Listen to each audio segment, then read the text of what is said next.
नमस्कार। दोपहर समाचार में आपका स्वागत है।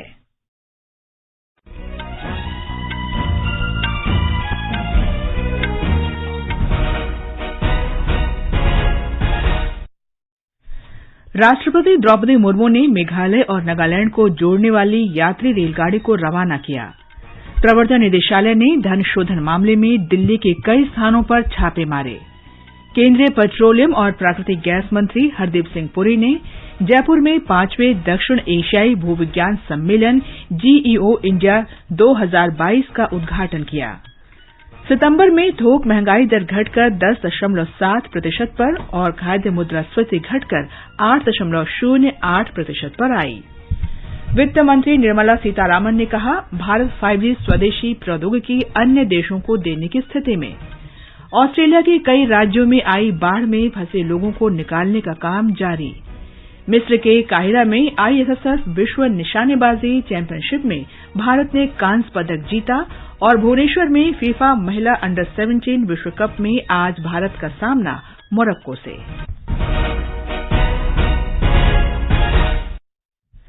दोपहर समाचार में मुनीश शर्मा के साथ मैं कनकलता। राष्ट्रपति द्रौपदी मुर्मू ने आज वर्चुअल माध्यम से असम में गुवाहाटी के श्रीमंत शंकरदेव कला क्षेत्र से कई विकास परियोजनाओं का उद्घाटन और शिलान्यास किया। राष्ट्रपति ने सिलचर के मोइनारबॉन्ड में इंडियन ऑयल कॉर्पोरेशन लिमिटेड के रेल फेड पेट्रोलियम भंडार डिपो और सिलचर को बदरपुर तथा गोहपुर को होलोंग से जोड़ने वाले राष्ट्रीय राजमार्गों का भी उद्घाटन किया। श्रीमती मुर्मू ने मेघालय और नागालैंड को जोड़ने वाली एक यात्री रेलगाड़ी को रवाना किया। ये गाड़ी नागालैंड के शोखुवी से गुवाहाटी होते हुए मेघालय के मेंदी पाथर के बीच चलेगी। इस अवसर पर राष्ट्रपति ने कहा कि केंद्र सरकार पूर्वोत्तर राज्यों को सड़क और रेल मार्ग से जोड़ने पर विशेष जोर दे रही है। उन्होंने विश्वास व्यक्त किया कि इन परियोजनाओं से क्षेत्र में पर्यटन के अवसर बढ़ने के साथ साथ व्यापार बढ़ेगा और परिवहन व्यवस्था मजबूत होगी। इन योजनाओं के सफल कार्यान्वयन से असम सहित पूरे पूर्वोत्तर क्षेत्रों में हमारे भाई बहनों के जीवन में सुविधाएं बढ़ेगी, व्यापार और रोजगार के लिए अवसर मिलेगी, परिवहन की सुविधाएं बढ़ेगी तथा अर्थव्यवस्था भी मजबूत होगी। बेहतर इंफ्रास्ट्रक्चर विकास का आधार होता है। पूर्वोत्तर क्षेत्र सहित आसाम भारत के एक्ट ईस्ट पॉलिसी का केंद्र बिंदु। असम का विकास पूरी पूर्वोत्तर क्षेत्र के लिए विकास का इंजन हो सकता है। इसके अलावा राष्ट्रपति ने चाय बागान क्षेत्रों के लिए 100 आदर्श माध्यमिक विद्यालयों, 3000 आदर्श आंगनवाड़ी केंद्रों और गुवाहाटी के पास अज्ञथुरी में एक आधुनिक कोचिंग टर्मिनल की आधारशिला रखी। राज्यपाल जगदीश मुखी, मुख्यमंत्री हिमंता बिस्वा शर्मा, पेट्रोलियम और प्राकृतिक गैस राज्य मंत्री रामेश्वर तेली और राज्य सरकार के कई मंत्री इस अवसर पर मौजूद थे। प्रधानमंत्री नरेंद्र मोदी कल नई दिल्ली में वैज्ञानिक तथा औद्योगिक अनुसंधान परिषद की बैठक की अध्यक्षता करेंगे। पत्रकारों से बातचीत में विज्ञान और प्रौद्योगिकी मंत्री डॉक्टर जितेंद्र सिंह ने कहा कि बैठक में अगले 25 वर्षों के लिए लक्ष्य तय किए जाएंगे। विज्ञान तथा औद्योगिक अनुसंधान परिषद विज्ञान और अनुसंधान के क्षेत्र में विश्व श्रेणी का संस्थान है। प्रवर्तन निदेशालय ने आज दिल्ली आबकारी नीति में धन शोधन के मामले की जांच के सिलसिले में राष्ट्रीय राजधानी क्षेत्र में कई स्थानों पर छापे मारे। ये छापे शराब की निजी कंपनियों के डीलरों और वितरकों के परिसरों पर मारे गए। जांच एजेंसी ने इस सिलसिले में अब तक कई स्थानों पर छापे मारे हैं और पिछले महीने कारोबारी समीर महेंद्र को भी गिरफ्तार किया। मनी लॉन्ड्रिंग का मामला केंद्रीय अन्वेषण ब्यूरो CBI की प्राथमिकी से सामने आया था, जिसमें दिल्ली के उप मुख्यमंत्री मनीष सिसोदिया और अन्य लोगों के खिलाफ आरोप थे। दिल्ली के उपराज्यपाल विनय कुमार सक्सेना ने वर्ष 2021-22 की दिल्ली आबकारी नीति को लागू करने में कथित अनियमितताओं की बात सामने आने के बाद इसकी जांच CBI से कराने की सिफारिश की थी। उपराज्यपाल ने इस मामले से जुड़े 11 आबकारी अधिकारियों को निलंबित कर दिया था। केंद्रीय पेट्रोलियम और प्राकृतिक गैस मंत्री हरदीप सिंह पुरी ने कहा है कि देश ऊर्जा की सुरक्षा और उचित दाम पर इसकी उपलब्धता सुनिश्चित करने के लिए हर संभव प्रयास करेगा। श्री पुरी आज राजस्थान के जयपुर में 5वें दक्षिण एशियाई भूविज्ञान सम्मेलन GEO इंडिया 2022 का उद्घाटन करने के बाद मीडिया से बात कर रहे थे। पेट्रोलियम निर्यातक देशों के संगठन ओपेक के तेल उत्पादन में प्रतिदिन 20 लाख बैरल की कटौती करने के निर्णय पर प्रतिक्रिया देते हुए उन्होंने कहा कि अगर आवश्यक हुआ तो भारत ऊर्जा के अन्य स्रोतों का इस्तेमाल करेगा। उन्होंने विश्वास व्यक्त किया कि भारत जल्द ही स्थिति से उबर जाएगा। Everyone has agreed that we need to transition to clean, green, sustainable energy. That's a given because the devastation of the earth or the exploitation of the earth's resources in an unlimited way will result in the kind of consequences that we have witnessed so far and which we are increasingly going to witness. So greening is necessary. But equally, any realistic plan that you make for green energy, whatever form that takes, and in India we are acutely conscious of it. I can't think of any country in the world which has been able to bring the cost of solar down in the manner that India did. सड़क परिवहन और राजमार्ग राज्य मंत्री general VK Singh ने देश भर में सार्वजनिक परिवहन को सस्ता और अधिक आकर्षक बनाने की आवश्यकता पर बल दिया है। इलेक्ट्रिक मोबिलिटी और इकोसिस्टम को सुदृढ़ करने पर आज नई दिल्ली में आयोजित सम्मेलन में उन्होंने कहा कि देश में ई वाहनों को बढ़ावा देने और जीवाश्म ईंधन आधारित ऊर्जा पर निर्भरता कम करने की आवश्यकता है। केंद्रीय मंत्री ने कहा कि एक शहर से दूसरे शहर के बीच यात्रा अब कुछ सीमा तक बैटरी चालित वाहनों से की जाती है और इसके लिए फास्ट चार्जिंग स्टेशनों का नेटवर्क बनाने की आवश्यकता है। जनरल सिंह ने दोपहिया ई वाहनों को बढ़ावा देने पर भी जोर दिया। उपराष्ट्रपति जगदीप धनखड़ आज सवेरे गुजरात के अहमदाबाद के साबरमती गांधी आश्रम गए। उन्होंने वहां महात्मा गांधी की प्रतिमा पर पुष्पांजलि अर्पित की। उपराष्ट्रपति गुजरात राष्ट्रीय विधि विश्वविद्यालय द्वारा आयोजित एक समारोह में वर्चुअल माध्यम से विभिन्न परियोजनाओं का लोकार्पण और शिलान्यास करेंगे। उपराष्ट्रपति अहमदाबाद स्थित institute of infrastructure technology research and management centre of excellence in drone technology का शुभारंभ करेंगे। वो उच्च और तकनीकी शिक्षा परिसरों के सभी सरकारी और अनुदान प्राप्त कॉलेजों में वाईफाई सुविधा का उद्घाटन भी करेंगे। श्री धनखड़ स्टार्टअप उद्यमियों और राज्य न्यायपालिका के हाल में नियुक्त न्यायाधीशों को भी सम्मानित करेंगे। इस अवसर पर मुख्यमंत्री युवा स्वावलंबन योजना के लाभार्थियों और शोधार्थियों को छात्रवृत्ति वितरित की जाएगी। भारतीय जनता पार्टी के राज्य पदाधिकारियों की एक दिन की कार्यशाला आज नई दिल्ली में हो रही है। आज सवेरे पार्टी अध्यक्ष जेपी नड्डा ने कार्यशाला का उद्घाटन किया। बैठक में गुजरात और हिमाचल प्रदेश विधानसभा चुनाव के साथ साथ लोकसभा चुनावों को लेकर पार्टी की रणनीति पर चर्चा होने की संभावना है। पार्टी के वरिष्ठ नेता बीएल संतोष, सुनील बंसल और अरुण सिंह तथा भाजपा शासित राज्यों के पदाधिकारी बैठक में हिस्सा ले रहे हैं। भारतीय जनता पार्टी के प्रत्याशी मोरजी भाई पटेल ने मुंबई की अंधेरी पूर्व विधानसभा सीट के उपचुनाव के लिए नामांकन भरा। एकनाथ शिंदे के नेतृत्व वाले राजनीतिक दल बाला साहेबांची शिवसेना ने श्री पटेल को समर्थन देने का फैसला किया है। ये समाचार हमारी वेबसाइट newsonair.com/हिंदी और हमारे mobile app news on AIR पर भी उपलब्ध हैं। सुनो ना। हाँ? सोच रहा हूँ अपना बिजनेस क्यों न बढ़ा लूं। तो रोका किसने है? हाँ? रोका तो किसी ने नहीं, पर समझ नहीं आ रहा कि मदद किससे मांगूं। मुझसे। तुमसे? तो अच्छा बताओ फिर। आकाशवाणी है ना, मैंने सुना है उसका नेटवर्क देश भर में फैला है। पर उससे मेरा क्या फायदा? देखो, फायदा है। जिस शहर में चाहो विज्ञापन की मदद से उपभोक्ताओं तक पहुँच जाओ। पर अब ये भी तो बता दो कि आकाशवाणी से संपर्क कैसे करूं? बहुत आसान है, मैं बताती हूँ। नंबर नोट करो, 870-001-4242। 870-001-4242। हाँ। लो अभी फोन लगाता हूँ 870-001-4242 पर।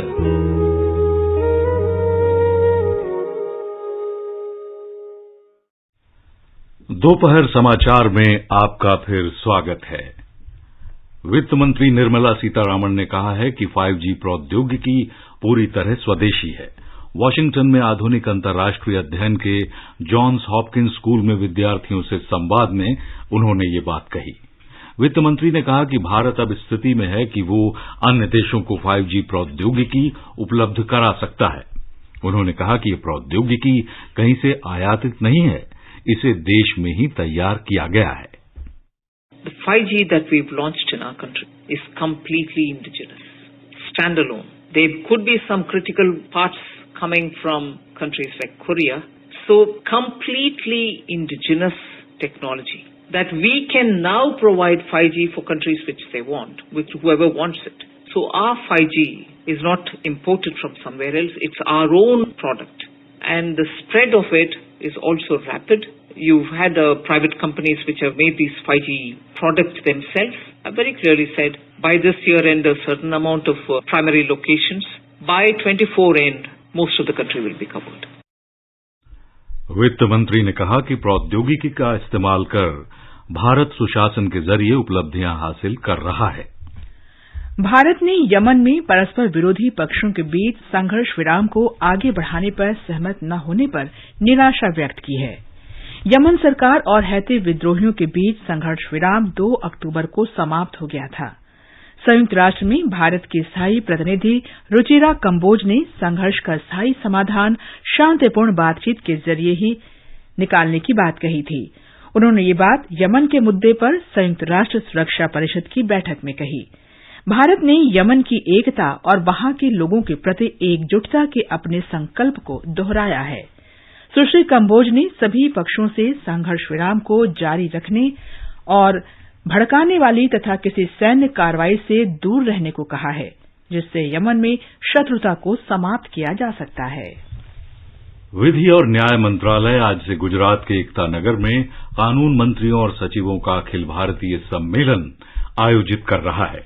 3 दिन के इस सम्मेलन में राज्यों और केंद्र शासित प्रदेशों के विधि मंत्री और सचिव भाग ले रहे हैं। सम्मेलन में भारत की कानून प्रणाली से संबंधित विभिन्न विषयों पर विचार विमर्श होगा, जिससे नीति निर्माताओं को भविष्य की कार्य योजना बनाने में मदद मिलेगी। न्यायमूर्ति पंकज मित्तल आज राजस्थान उच्च न्यायालय के मुख्य न्यायाधीश पद की शपथ लेंगे। राज्यपाल कलराज मिश्र जयपुर में राजभवन में शाम 4 बजे एक समारोह में उन्हें शपथ दिलाएंगे। केंद्रीय मंत्री स्मृति ईरानी ने प्रधानमंत्री नरेंद्र मोदी की मां के खिलाफ आपत्तिजनक टिप्पणी के लिए आम आदमी पार्टी की गुजरात इकाई के प्रमुख गोपाल इटालिया की आलोचना की।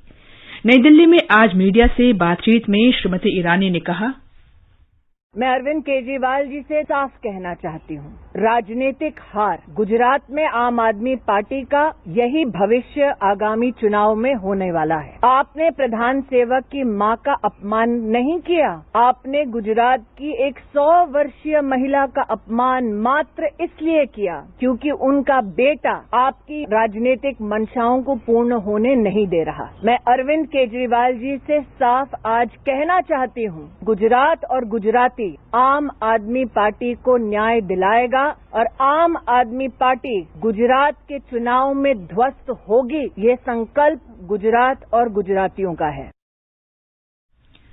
कल रात मॉस्को से दिल्ली आ रही उड़ान में बम होने की झूठी सूचना मिली।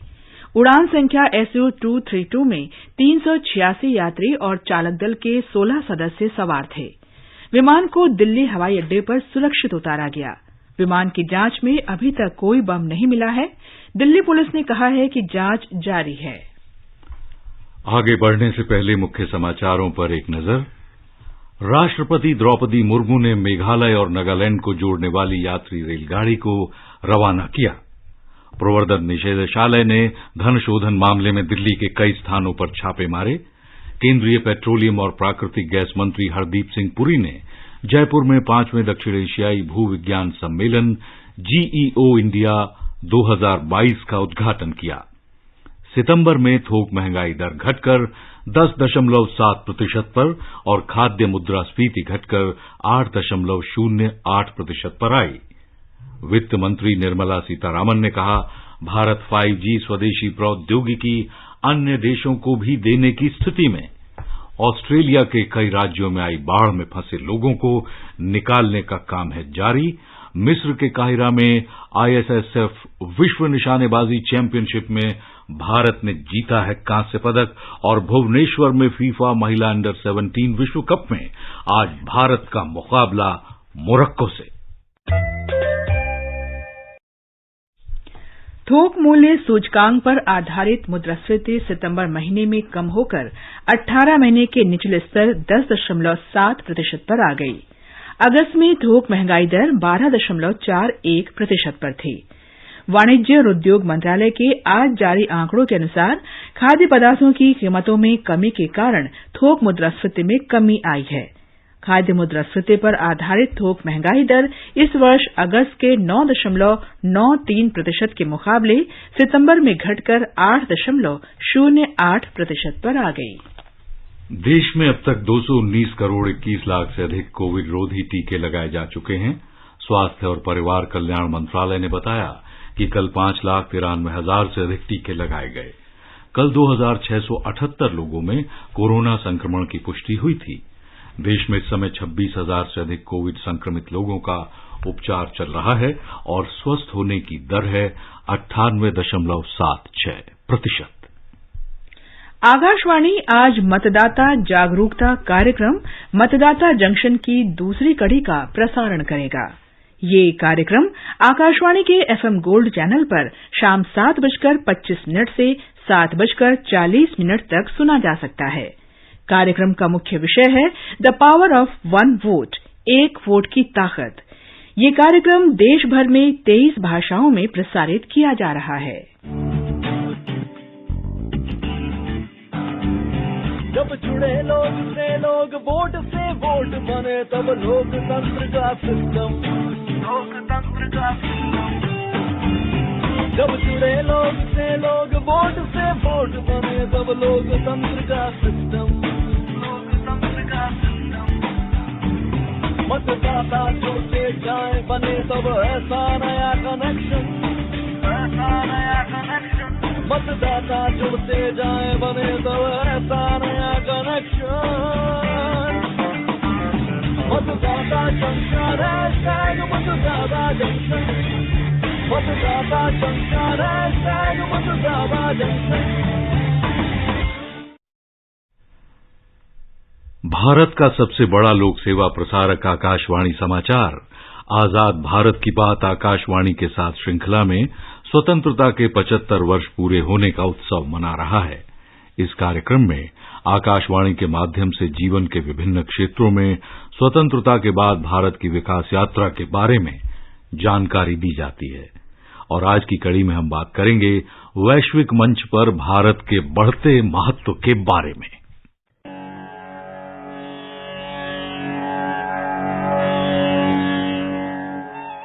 वैश्विक मंच पर भारत का महत्व बढ़ा है और दुनिया की भारत से उम्मीदें भी बढ़ी हैं। उपनिवेशवाद के कारण भारत की गिनती गरीब देशों में होने लगी थी, लेकिन आज ये विश्व की 5वीं सबसे बड़ी अर्थव्यवस्था वाला देश बन गया है। भारत ने हमेशा संघर्ष पर सहयोग, प्रतिस्पर्धा पर सह अस्तित्व, हासिल करने से अधिक साझा करने, आधिपत्य पर बहुलता और किसी एक पक्ष के विकास के बजाय साझा समृद्धि को प्राथमिकता दी है। भारत कूटनीति और अंतर्राष्ट्रीय सहयोग में विश्वास रखता है। सीमा पार आतंकवाद के प्रति भारत का दृष्टिकोण अत्यंत कठोर रहा है। विश्व के सभी मंचों पर भारत ने बार बार कहा है कि आतंकवाद के किसी भी कृत्य को सही नहीं ठहराया जा सकता। श्री नरेंद्र मोदी ने जब से देश के प्रधानमंत्री का पदभार संभाला है, उन्होंने न केवल वैश्विक स्तर पर भारत की स्थिति मजबूत की है, बल्कि विश्व के नेताओं पर भी अपना प्रभाव छोड़ा है। विश्व के समक्ष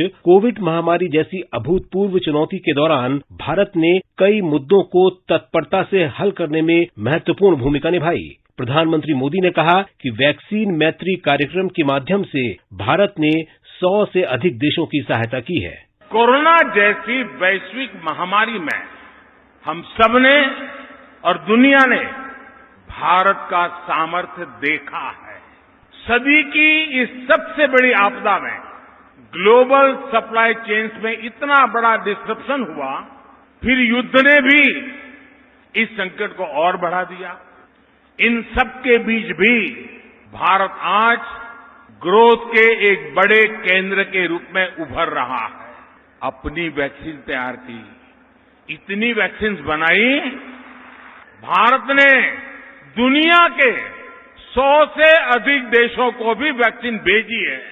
24 सितंबर 2022 को न्यूयॉर्क में संयुक्त राष्ट्र महासभा के 77वें सत्र में विदेश मंत्री डॉक्टर एस जयशंकर ने कहा कि भारत अपने विकास लक्ष्यों को पूरा कर रहा है, साथ ही एशिया, अफ्रीका और लैटिन अमेरिका के देशों को भागीदार बना रहा है। श्री जयशंकर ने कहा कि जलवायु परिवर्तन की चुनौती से निपटने के लिए भारत ने अंतर्राष्ट्रीय सौर गठबंधन, वन सन, वन वर्ल्ड, वन ग्रिड पहल और आपदा प्रतिरोधी बुनियादी ढांचे के लिए भागीदारों के साथ मिलकर काम किया है। This new India, under the visionary and dynamic leadership of Prime Minister Narendra Modi, is a confident and resurgent society. Its agenda for our centenary will be achieved through the 5 pledges that we committed to on our Independence Day.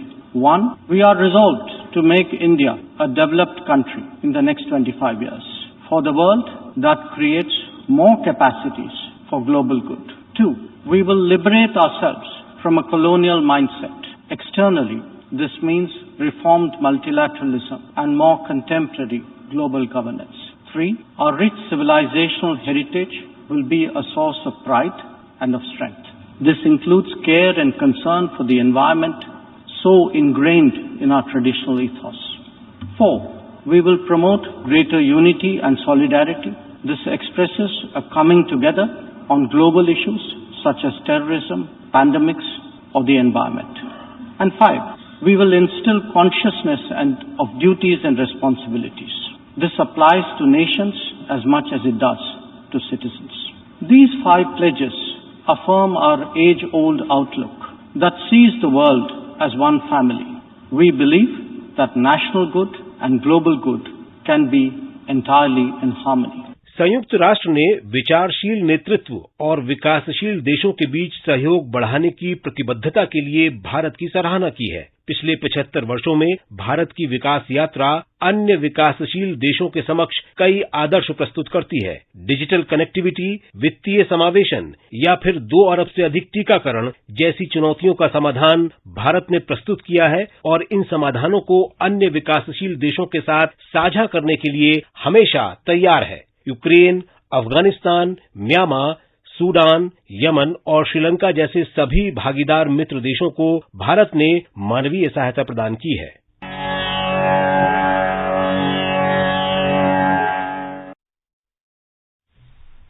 आजाद भारत की बात आकाशवाणी के साथ। इस कार्यक्रम को Twitter पर @news alerts, YouTube channel news on AIR official, news on AIR app, Facebook और Instagram पर भी सुना जा सकता है। तो आजाद भारत की बात आकाशवाणी के साथ सुनने के लिए बने रहिए आकाशवाणी समाचार के साथ। ये समाचार आकाशवाणी से प्रसारित किए जा रहे हैं। ताजा समाचार जानने के लिए आप हमारे Twitter handle @AIR News Hindi को फॉलो कर सकते हैं। मैं भारत हूं, देखिए मेरी ओर, पहचानिए मुझे। We're one of the most mega diverse countries on this planet. हमारी शादियां, हमारे फैशन स्टेटमेंट सारे इंस्पायर्ड हैं हमारे सिनेमा से। 75 साल का नौजवान Bharat. What we are really going to see India become is a powerhouse.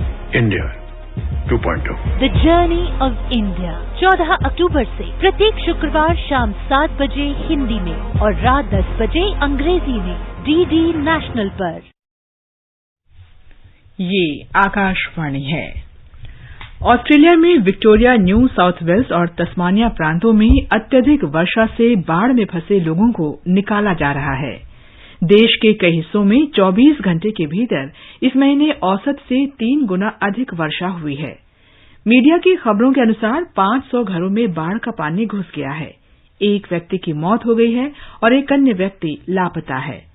Victoria प्रांत बाढ़ से बुरी तरह प्रभावित है।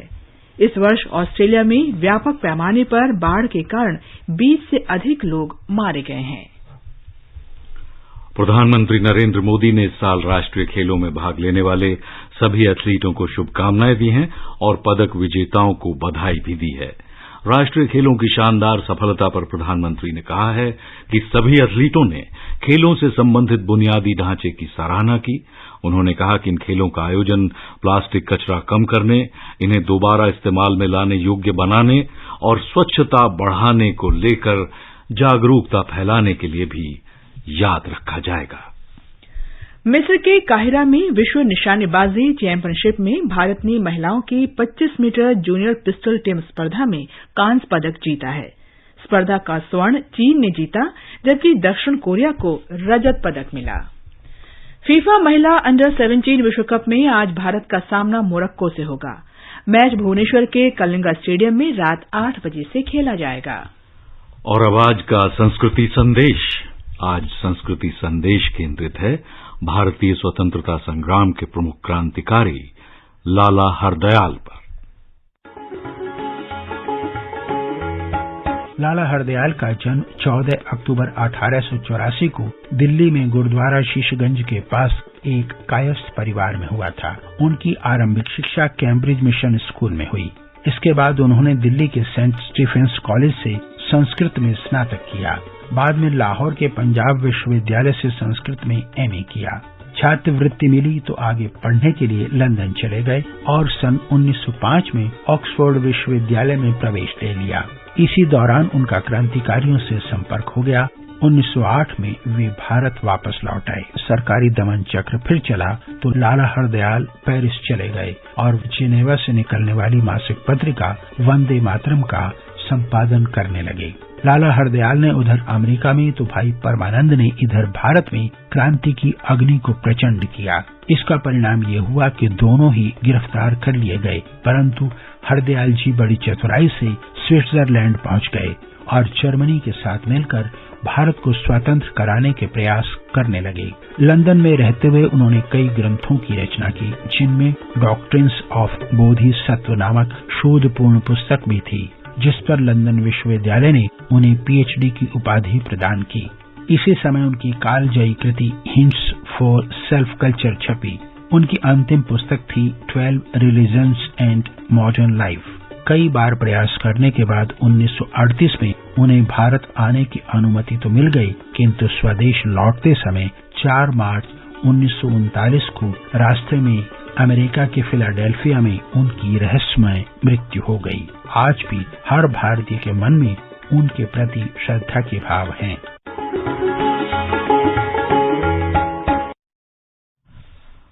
बांग्लादेश में एशिया कप महिला क्रिकेट प्रतियोगिता के फाइनल में कल भारत का मुकाबला होगा श्रीलंका से। ये मैच सिलहट में भारतीय समय अनुसार दोपहर 1 बजे शुरू होगा। सेमीफाइनल में कल भारत ने आसानी से थाईलैंड को हराकर 8वीं बार फाइनल में प्रवेश किया। 149 रन के लक्ष्य के जवाब में थाईलैंड की टीम 20 ओवर में 9 विकेट पर 74 रन ही बना सकी। दूसरे सेमीफाइनल में श्रीलंका ने पाकिस्तान को 1 रन से पराजित किया। जम्मू कश्मीर में 36 पुलिसकर्मियों को भ्रष्टाचार और आपराधिक गतिविधियों में शामिल होने के आरोपों पर समय पूर्व सेवा निवृत्ति दे दी गई है। इनके विरुद्ध लोक सेवकों के लिए निर्धारित मानदंडों के अनुरूप काम न करने और स्थापित आचार संहिता का उल्लंघन करने के आरोप हैं। ये कर्मचारी गैर कानूनी गतिविधियों में लिप्त पाए गए, अनधिकृत रूप से ड्यूटी से अनुपस्थित रहे और विभागीय जांच में दंडित किए गए। समीक्षा समिति ने कहा है कि इन पुलिसकर्मियों का कार्य निष्पादन असंतोषजनक रहा और सरकारी नौकरी में इनका बना रहना लोकहित में नहीं है। अंत में मुख्य समाचार एक बार फिर। राष्ट्रपति द्रौपदी मुर्मू ने मेघालय और नागालैंड को जोड़ने वाली यात्री रेलगाड़ी को रवाना किया। प्रवर्तन निदेशालय ने धन शोधन मामले में दिल्ली के कई स्थानों पर छापे मारे। केंद्रीय पेट्रोलियम और प्राकृतिक गैस मंत्री हरदीप सिंह पुरी ने जयपुर में 5वें दक्षिण एशियाई भूविज्ञान सम्मेलन GEO इंडिया 2022 का उद्घाटन किया। सितंबर में थोक महंगाई दर घटकर 10.7% पर और खाद्य मुद्रास्फीति घटकर 8.08% पर आ गई। वित्त मंत्री निर्मला सीतारामन ने कहा, भारत 5G स्वदेशी प्रौद्योगिकी अन्य देशों को देने की स्थिति में। ऑस्ट्रेलिया के कई राज्यों में आई बाढ़ में फंसे लोगों को निकालने का काम जारी। मिस्र के काहिरा में ISSF विश्व निशानेबाजी चैंपियनशिप में भारत ने कांस्य पदक जीता। और भुवनेश्वर में फीफा महिला अंडर 17 विश्व कप में आज भारत का सामना मोरक्को से। इसके साथ ही दोपहर समाचार का ये अंक समाप्त हुआ। नमस्कार।